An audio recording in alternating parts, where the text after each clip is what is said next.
Vous écoutez Dans les coulisses du Strom. Ces épisodes hors série à l'occasion du 15e anniversaire vous promettent des rencontres surprenantes et enrichissantes avec les acteurs du Strom.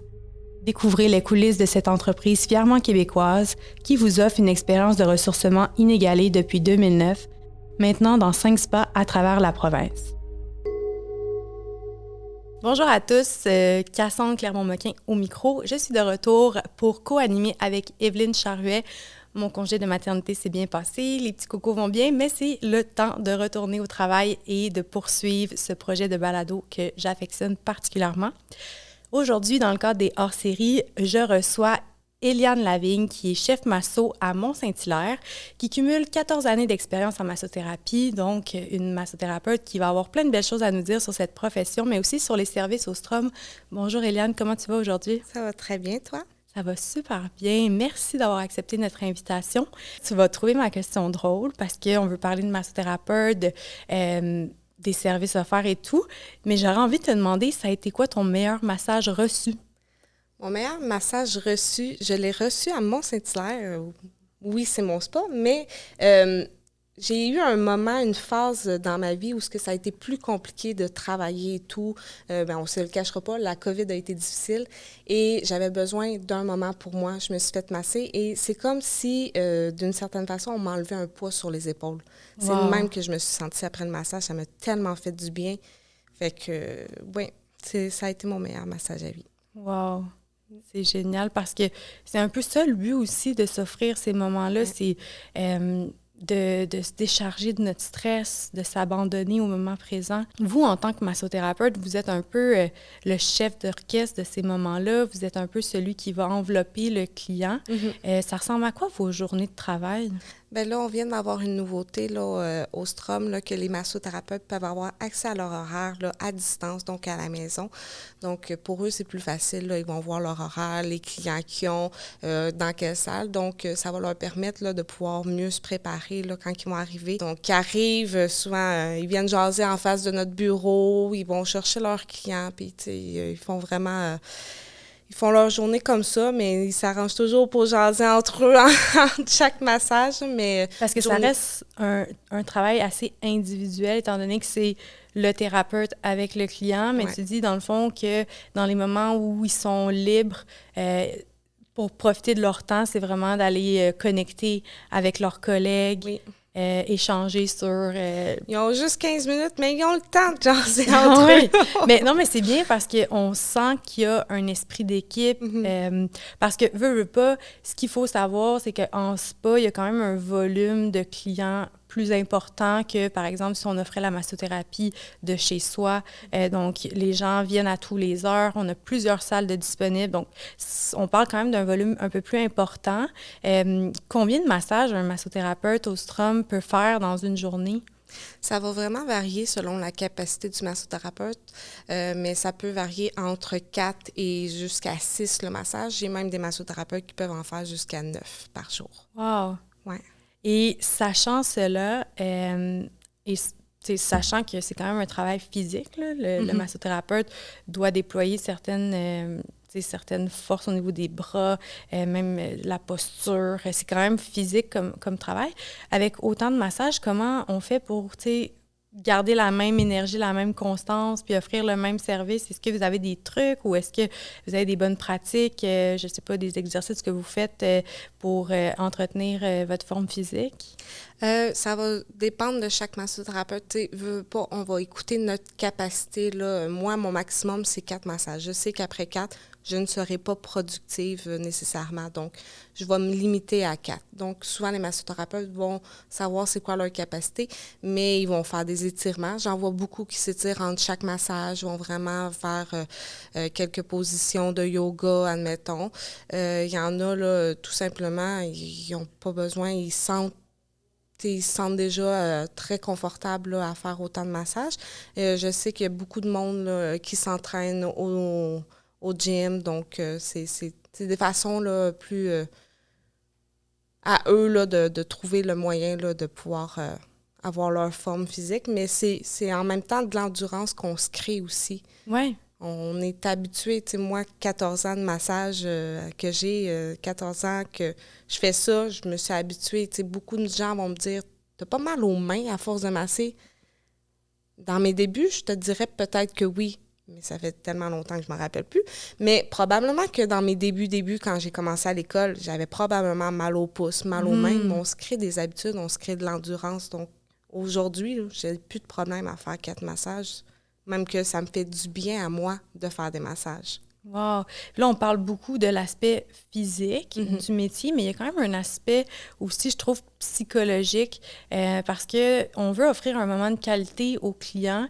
Il faut quand même qu'on ait une qualité de présence en tant que massothérapeute, je crois, tu sais, pour être capable d'être à l'écoute des besoins du client, de s'adapter à ce qu'il nous demande, de s'assurer qu'il est confortable. Comment vous faites pour rester dans le moment présent alors que vous avez quand même un horaire chargé puis que ça va vite, là, une journée au Strom en massothérapie?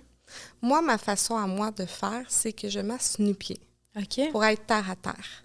Okay. Je Je sais l'entends souvent, ça, cette idée d'être groundé de la part Ouais. des massothérapeutes. Mais c'est une façon, là, nous, de... En même temps, oui, on se met une barrière avec le client pour pas embarquer trop dans l'émotion, mais c'est une façon là, que nous, on se trouve souvent, les massothérapeutes, j'en vois beaucoup là, qui massent nu-pied, c'est notre façon de revenir sur nous-mêmes, puis d'être présent, puis de voir qu'est-ce qui se passe sous notre main, de sentir, puis de mieux. Puis même, je vois des massothérapeutes qui peuvent masser les yeux fermés. C'est Pour vrai? vraiment ressentir le toucher. Et il y en a d'autres qui vont se concentrer plus sur la musique, vraiment voir, OK, je me concentre là-dessus pour pouvoir, quand que je vais avoir mon visuel puis pas trop embarquer dans l'émotion, on va le sentir quand ça va être quelqu'un qui va être chargé d'émotion. Donc, on va essayer de se concentrer sur autre chose. C'est vraiment, c'est physique, c'est mental, mais on le ressent. C'est vraiment comme un petit sentiment là, que tu sais que... Tout dépendant de qu'est-ce que tu peux vivre dans la vie, il y a des émotions qui vont venir te rechercher puis tu vas le sentir. Totalement, c'est très humain comme profession. Je pense que non seulement vous rentrez dans l'intimité physique d'une personne, mais aussi dans l'intimité émotive de la personne parce que le massage peut éventuellement, puis corrige-moi si je dis une fausseté, mais peut relâcher certaines tensions émotionnelles.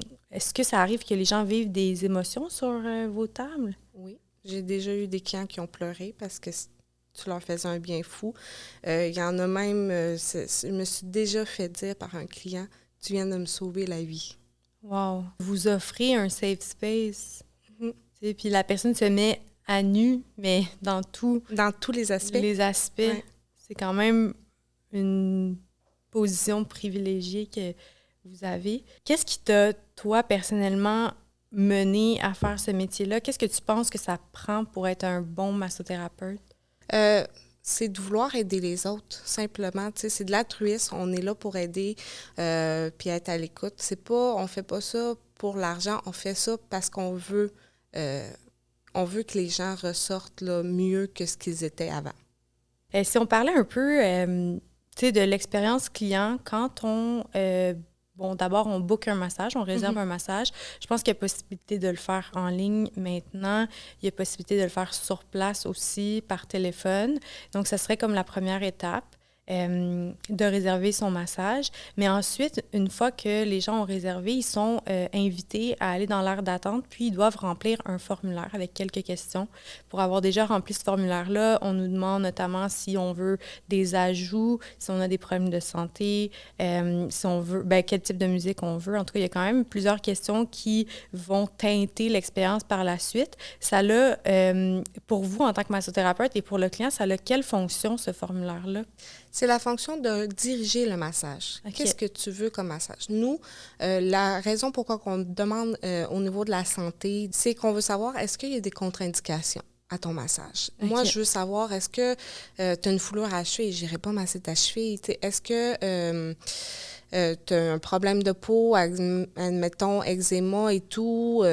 Oui, tu peux te faire masser avec de l'eczéma, mais je veux savoir, OK, est-ce que tu es en éruption? Est-ce que ça se répand? Parce que si oui, je vais éviter la zone. Sinon, j'ai pas de problème à te masser. Mais nous, c'est vraiment savoir c'est quoi les restrictions de ta santé pour avoir un massage. S'il n'y en a pas parfait, j'ai pas de restrictions. Mais c'est aussi diriger le massage de quelle pression que tu veux, quelle zone tu veux être massé, qu'est-ce que tu veux comme massage aussi. Il y a même une question de qu'est-ce que tu veux pas être massé, touché, admettons, pied chatouilleux. Pas sûr que tu sois apprécié durant un massage te faire chatouiller les pieds. Ouais. Et il y en a qui pensent pas nécessairement à ça, mais le muscle fessier, qui est un muscle qu'on peut masser, si tu ne le marques pas nécessairement dans le que tu veux pas le masser, nous, ça se peut qu'on aille le travailler. C'est sûr que moi, en tant que femme, avec une femme, je suis plus à l'aise de pouvoir aller masser sans nécessairement demander l'autorisation. Mais un homme avec une femme va devoir demander l'autorisation. Ou une ça, femme c'est avec sûr. un homme? Ou est-ce que c'est un peu les mêmes questionnements? Ou...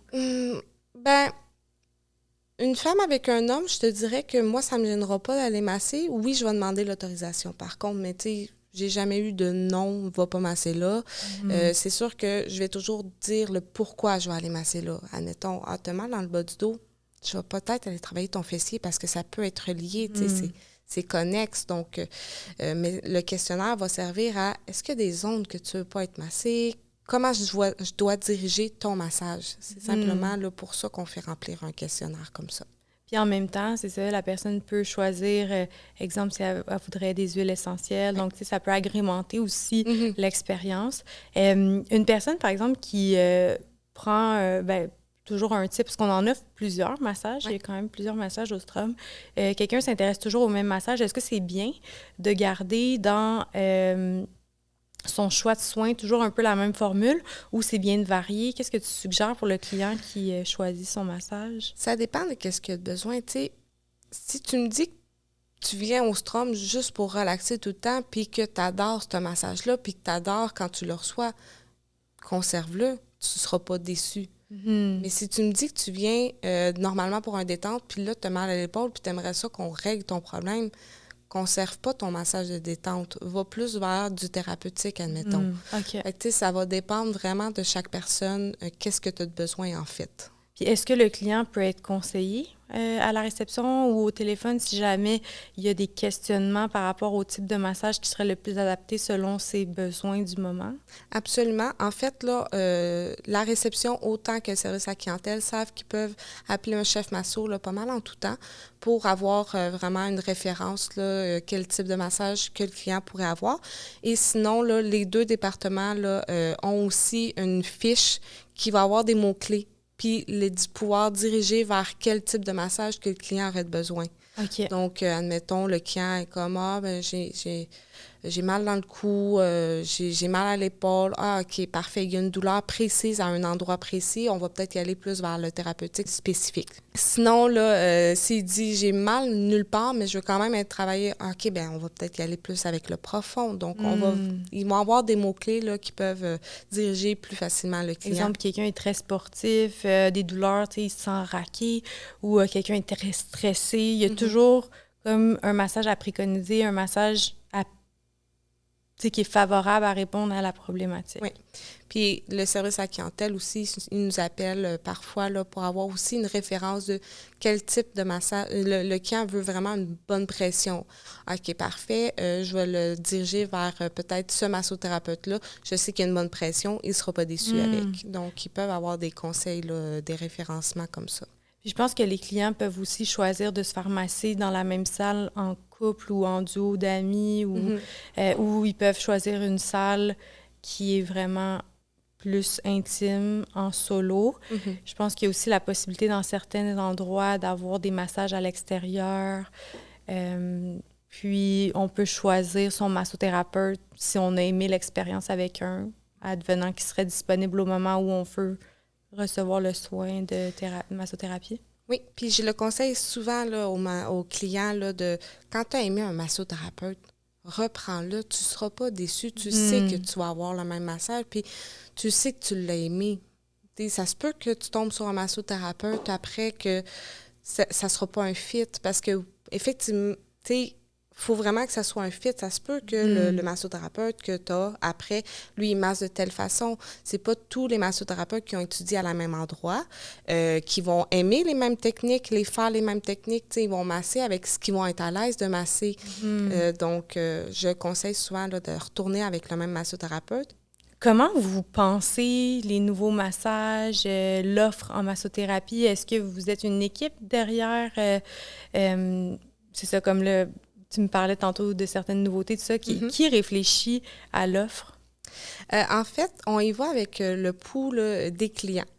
On entend des fois certains clients, « Ah, ça serait le fun, ça. Ah, ça serait le fun, telle nouveauté. » Donc, on y va avec la société, en fait. Puis la société change aujourd'hui, beaucoup plus stressée sur certaines choses. Donc, on va y aller avec que devient la société. Et on a des comités 2 fois par année. Donc, on discute tous les chefs massothérapeutes, des 5 STROM, les directeurs se font une rencontre entre eux 2 fois par année, discutent de qu'est-ce qu'on pourrait changer, qu'est-ce qu'on pourrait faire.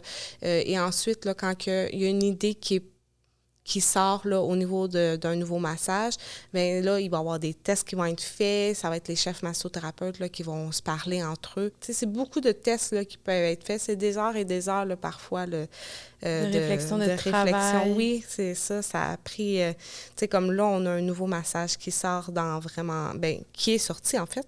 Et ça a été des mois et des mois de travail. Aimerais-tu nous le décrire, nous en parler? Oui, c'est le nouveau massage détente de la tête aux mains, qui, dans le fond, inclut vraiment tête, cou, bras, mains, bien sûr. C'est vraiment le haut du corps et à date, il est sorti depuis le 15 avril. Les clients l'adorent. Avec ce massage-là, on va avoir un traitement capillaire qui va être fait.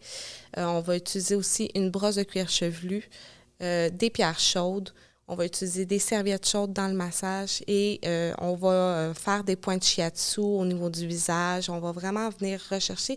C'est vraiment une relaxation profonde que je pourrais dire. C'est vraiment, tu viens chercher un autre niveau et tous les commentaires clients à date qu'on a sont bons. Puis récemment, il y a même une cliente qui a dit « Tu n'as pas touché mes jambes, mais j'ai l'impression que tu as été relaxée mes jambes. » C'est fou à quel point les gens sont 2 fois plus détendus avec ce massage-là qu'un massage de détente tout le corps. 2 questions. Oui. Comment s'appelle le massage? Détente de la tête aux mains. Tu l'avais dit, mais on le répète pour ceux que ça intéresse. Okay. Et est-ce que on peut le recevoir dans les 5 STROM? Oui. En fait, la façon qu'on fonctionne, quand il y a un nouveau massage qui est créé, il y a toujours quelqu'un veut pas qui le crée de base. Ensuite, cette personne-là va dans les 5 STROM et forme principalement les chefs pour qu'eux puissent le redonner à leur massothérapeute. Donc, on va aller former les 5 STROM et là, en ce moment, toutes les 5 sont formées et sont aptes à le faire. Et si je ne me trompe pas mal dans toutes les STROM, il y a minimum 20 personnes qui le font. Wow, OK. Donc, c'est disponible. Oui. Si on crée un engouement avec notre discussion, il y aura possibilité de l'essayer. Oui. Je pense que c'est une belle conclusion parce qu'on a parlé d'une nouveauté. C'est ce qu'on avait envie d'offrir aussi à travers cette initiative-là, des petites exclusivités pour notre belle clientèle. Donc, je te remercie infiniment d'avoir accepté l'invitation. Ça a été super pertinent. On en a appris beaucoup sur la massothérapie. Je pense que tout le monde va avoir envie d'avoir un massage après notre discussion parce que moi-même, j'irais bien l'essayer. Oui, puis je t'avoue que ce massage-là, depuis qu'il est sorti, on en a à tous les jours à l'horaire. Wow. Mais si les gens veulent essayer autre chose, on a quand même une belle offre disponible en ligne. Vous pouvez aller vous renseigner ou même service à la clientèle, poser les questions. Merci, Eliane. Ça me fait plaisir. C'est ce qui conclut l'épisode d'aujourd'hui. On espère que vous avez apprécié la discussion. Si le contenu vous a plu, on vous invite à partager l'épisode et à laisser un avis sur la plateforme de votre choix. Vous pouvez également nous suivre sur nos réseaux sociaux et sur notre site internet au stromspa.com. En vous abonnant à notre infolette, soyez certain de ne rien manquer. Merci pour votre précieuse écoute et au plaisir de vous retrouver lors du prochain épisode. À bientôt!